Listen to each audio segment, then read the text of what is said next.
perspective changed about cookies? Did you learn something new? Anything interesting to share now? It'd be great if you could do that. The cookies also track the localization.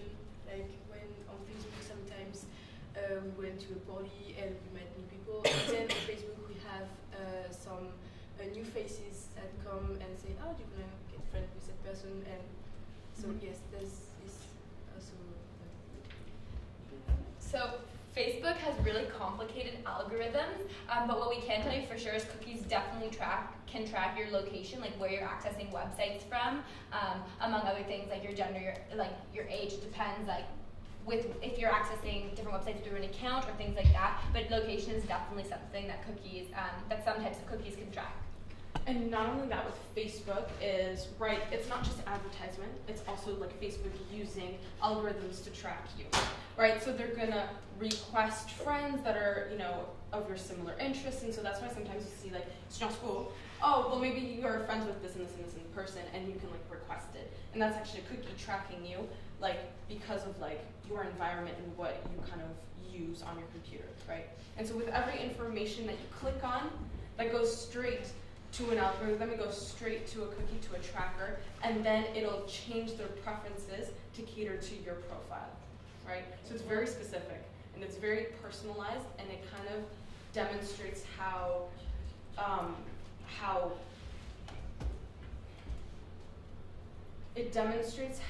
tricky it is when it comes to the algorithm, because it's very personalized, right? And that's what the crazy part is. Okay, so I was asking if you know about the filter bubble, actually, or no? Mm-hmm. Yeah. The filter bubble, right? Is that what you said? Yeah, the filter bubble.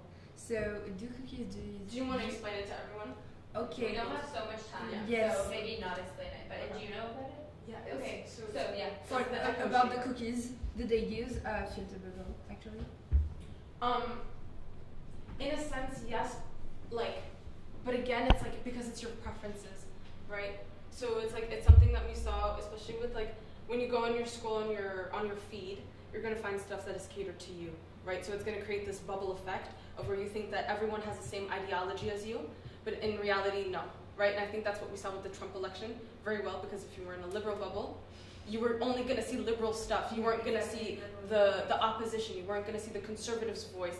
So a lot of people believed their ideology was actually going to be presented in their democracy. Yes, but or about the cookies, the question is more about did they use essentially this filter bubble thing? Because I know that filter bubble is about your research and your preferences too, and that's why I was thinking that this is kind of the same thing. I think the best way to go back to it when you look here, and We might not have time to just do it really quick, or we can get back to you on the answer later.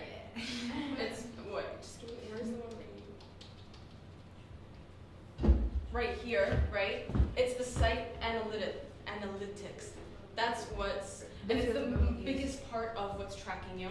Does that make sense? Yeah. So this is really, ads, yes, are one thing, but this is another. And this is the filter bubble. Yeah. Okay, so That's what creates the bubble.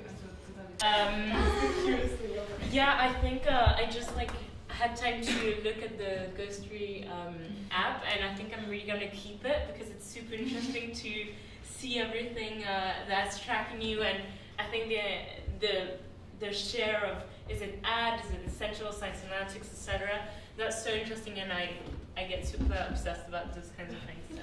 And just the last question. So should we avoid to look at website where they use a lot of cookies, or no?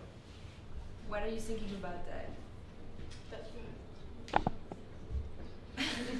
I can answer. I mean, that's up to you. That's your decision. So like we presented, some websites need cookies to work, right? Because here's the thing. When you're a company that I have a website like Zara, I'm going to put ads that cater to you because I want you to stay on my website longer. Like New York Times, same thing. I want you to stay here because I'm catering to you. I want to please you, right? So if you start taking them all off, and those websites need those advertisements to work, right? Because it brings in a lot of money. Then you might have some issues, and from a database to database, you're gonna have to change your preferences. Does that make sense? Ouais. So it's really up to you, and you have to do your own research to understand what you feel most comfortable with in terms of tracking. So like for me, I'm just like, I really don't care at this point. I'll be transparent, you know, like other people are like, no, like my father, he does this like whole tracking thing, and he like blocks everyone, or like not everyone, but the ones he knows. You know what I'm saying? So it's really about like how private you want to be. I actually think it's kind of too late because it's been years since we all started using these websites, and I think they already have a lot of information about us. So we might have been normalized, but I think that's why it's a great. I love using my dad as an example because he's 63, so it's a different generation where he's like, I like to be private. Yeah. Whereas for me, I've been on social media since I was like 11. I don't care at this point. You know what I'm saying? So it's really about you. Well, thanks everyone for coming and having answered and taking interest in our presentation.